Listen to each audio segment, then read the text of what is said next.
আপনি সীমান্তের কোলগালে ঘেঁষে ঘেঁষে বাড়াবেন যাতে চট করে আপনি ওপারে যেয়ে চলে যেতে পারেন। মানে সরকারের যেন তিনি করে কোন লাইনই কথা বলে লাইন করতে মানে চেয়ারম্যান সাহেব মাথা মাথা বলে খারাপ হয়ে যাচ্ছে বলে আবার এখন। আপনি কাউন্সিলে গেলে কি জনগণ আপনার হাত পা রাখবে? ঠ্যাং ভেঙে না হাতে ধরাই দেবে? ও ভাই তুই ভাই না, তুই আমার দিল্লি ভাই। আব্বা তুই আব্বা ভাই, আব্বা এটা আমার কাছে তুই আমার এক গরু কুইলি গেছে আব্বা। চট করে আমার আবার ডাকতে হলো কি জন্য? আপনারা কলম আবার ডাকবেন না, ডাকিছেন কেন? আমার পিএস হিসেবে তুমি কাজ করেছো, এখন যখন বিপদে পড়েছি তখন আসলে বিপদে পড়লি ভাল্লুক চিনা যায়, মানুষ চিনা যায়। আমি বুঝতে পারছি যে চট করে যখন আমি বিপদে পড়ে গেছি তখন কত রকম কাহিনী বলছি কি কাউন্সিলে একটু যাওয়ার দরকার আছে।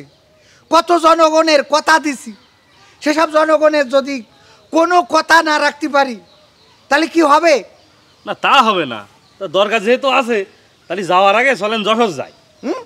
জি স্যার, জি স্যার, জি স্যার। যশোরে কি করতে যাব আমি? আমি যাব কাউন্সিলে।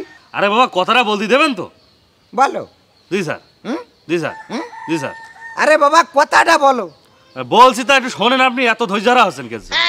যশোর যেতে হবে, যশোর যে একটা ফার্মেসি যেতে হবে, যে ওখান থেকে একটা হুইল চেয়ার কিনে আনতে হবে, তারপরে কাউন্সিলে যেতে হবে। তুমি কি কাউকে আবার শর্ট করে কথাতে ফেলেছো যে তার হুইল চেয়ার দিবা? না, আমি তো কাউকে এইভাবে তোমার কথা দিতে বলি নাই যে তোমার এই অসহায়ের সময় হুইল চেয়ার দেবো। আরে নিজেরই দিন চলে না, আবার আমরা কাকে হুইল চেয়ার দেবো? আপনি কি ধ্যান কলা সাজেন? মাঝে মাঝে আমি বুঝি না তো। আপনি কাউন্সিলে গেলে কি জনগণ আপনার হাত পা রাখবে? ঠ্যাং ভেঙে না হাতে ধরাই দেবে? তখন বাড়ি আসবেন কি করি? তখন ওই হুইল চেয়ারে ঠেলে আপনার বাড়ি নিয়ে যাবো। তাই বললাম যে আগাম প্রস্তুতি নিয়ে রাখি। কথা কি ক্লিয়ার না ভেজাল আছে? কথা কি ক্লিয়ার না ভেজাল আছে? তাহলে এখন যদি কাউন্সিলেও না যেতে পারি, জনগণের মধ্যে তো যেতেই পারছি না, যে জনগণ কোথায় কখন দেখে ফেলে ধরি ফেলে, তাহলে আমি এখন কি করতে পারি? সে বুদ্ধিটা তো আমি দেবো, আপনার মাথায় তো সেসব কিছু নেই। আমার কথা হচ্ছে আপনি এখন এভাবে ওপেন ঘুরে বেড়াবেন কেন? আপনি সীমান্তের কোলগালে ঘেঁষে ঘেঁষে বেড়াবেন যাতে চট করে আপনি ওপারে যেয়ে চলে যেতে পারেন, ঢুকে যেতে পারেন। কথা বুঝেছেন? এই একটা বুদ্ধি দিলে এটা ঠিক আছে, কিন্তু একটা কথা হলো, তুমি যে বললে আমার মাথায় কিছু নেই, সেই বুদ্ধিটাও তো তোমার। আমার কত সুন্দর চুল ছিল, সেটা নেড়া করলাম।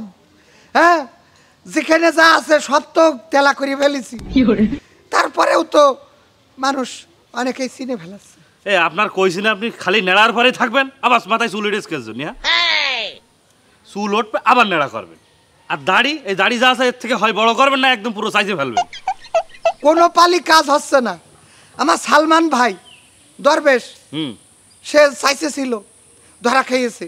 আমার মানিক চাচা, আমি তাকে খুব শ্রদ্ধা করি, সে যখন দাড়ি রাখে দিলে ধরা খেলে, আবার ওই যে ডিএমপি পুলিশের কমিশনার নাকি ছিল আসাদুজ্জামান নাকি একটা, সে দাড়ি রাখেছে, জামাত ইসলামের আমির মানে হওয়ার চেষ্টা করেছে, সেও ধরা। আরে মূল কথাটা হইলো, পাপ করলে বাপেও কোনোদিন ছাড়ে না রে বাবা, এটা আছে বিষয়। এখন আমার জীবনে আমি একটা জিনিসই বুঝছি, এই গানটা রুনা লায়লা গেয়ে আমাকে শুনিয়েছিল সরাসরি একদিন, ভুল সবই ভুল, তাছাড়া আর কিছু নেই, তুমি কোথায় আমি এখানে। জি স্যার, জি স্যার, জি স্যার। স্টার্ট করো, যাই। আপনি সরেন নাকি না? এই যে চেয়ারম্যান সাহেব, চেয়ারম্যান তাহলে আপনি থাকেন, আমি গেলাম। আপনার পাইছি, আমি চলে আসছি। মেলা দিন পরে আপনার আজকে পাইছি, মেলা দিন ধরে খুঁজছিলাম আপনার। আমি কলে আসছিলেন আপনি? আমার আজকে খুব ভাল লাগছে, সকালে আমি ওই যে জগিং করতে বেরোই তো, তাই এখন জগিং করছি। মোটরসাইকেলে জগিং করছিলেন? মোটরসাইকেলে না না। হ্যাঁ, তা কি মনে করে? আপনার সঙ্গে আমার একটা দরকার আছে। হ্যাঁ ঠিক ঠিক বুঝছেন, বিশাল একটা দরকার আছে। দরকার দরকার অবশ্যই, চেয়ারম্যানের কাছে দরকার থাকতেই হবে, থাকতেই হবে। থামেন থামেন, একটু থামেন। আপনার সঙ্গে আমার একটা গুরুত্বপূর্ণ দরকার আছে, তাই আমরা খুঁজে বেড়াচ্ছি। থাকতেই হবে, থাকতেই হবে। চেয়ারম্যানের কাছেই তো তোমাদের গুরুত্বপূর্ণ কথা থাকতেই হবে। আমি চেয়ারম্যান, তোমাদের যে কোনো গুরুত্বপূর্ণ বিষয় মেটানোর জন্য আমি সদা নিজেকে নিবেদিত রেখেছি। চট করে বলে ফেলো, কি সমস্যা? সমস্যা কি তা বুঝতে পারছেন না? ওই যে আইডি কার্ড। হ্যাঁ হ্যাঁ হ্যাঁ, আইডি কার্ড তো আমরাই দিয়েছি। এই ID card smart ID card একমাত্র আমরা সবাইকে করে দিয়েছি। ওই যে আইডি কার্ড স্মার্ট করে তো 20টা মারিছেন আমার। বিষ মারলাম কি করে? ওই যে স্বপ্ন দাস সেই জায়গায় দিছে না স্বপ্ন দোষ, সেই বিষয়টা এখন পর্যন্ত আপনি সমাধান করলেন না। আজকে সমাধান না করা পর্যন্ত আপনি কিন্তু যেতে পারবেন না।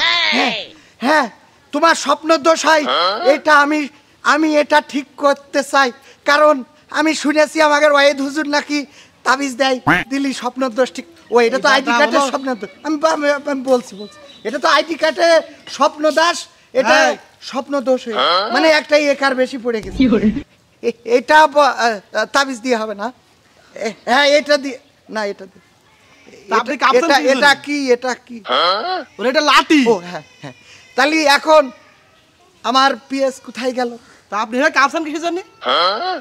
না, এটা তো আমি সকালে জগিং করি, আমার মেদ বেড়ে যাচ্ছে, এজন্য স্ত্রীর কাছে আমার বকা শুনতে হয়। তোমার তো তাও যাক স্বপ্ন দোষ হয়ে কিছুটা ঠিক রাখতে পারো, আমি তো তাও পারি না। বলছি এখন দুপুর হয়ে গেছে, এখন জগিং করতে হবে, থামেন। লাভ আছে কোনো জায়গা যায়। এখন আমি বলছি কি, তোমার ওটা আমরা চট করে ঠিক করে দেবো, ঠিক আছে? একটু সময় দিতে হবে। চট করে ঠিক করে দেবেন? আপনি এখনো বলেন চট করে ঠিক করে দেবেন? এটা ঠিক হয়ে যাবে, চট করে ঠিক হয়ে যাবে। এটা যেহেতু ডক্টর ইউনূস একজন নোবেল বিজয়ী প্রধানমন্ত্রীর উপদেষ্টা, সে আসার পরে অনেক কিছু ঠিক হয়ে যাচ্ছে, এটাও ঠিক হবে। আমি তোমাকে কথা দিলাম, এটা যদি ঠিক না করে এই সরকারের বিরুদ্ধে আন্দোলনে প্রথম কাতারে আমি থাকবো। সরকারের বিরুদ্ধে আন্দোলন করবেন? মানে সরকারের যেন তিনি করে। কোন লাইনই কথা বলে লাইন করতে পারছি। মানে চেয়ারম্যান সাহেব মাথা বলে খারাপ হয়ে যাচ্ছে বলে আবার এখন। আমি তোমার যদি স্বপ্ন দোষ বন্ধ করতে না, মানে কার্ডটা ঠিক করতে না পারি, আমি চেয়ারম্যান থেকে পদত্যাগ করবো ভাই। তাও কিছু বলিস রে ভাই। আমি ও ভাই, তুই ভাই না, তুই আমার দিল্লি ভাই।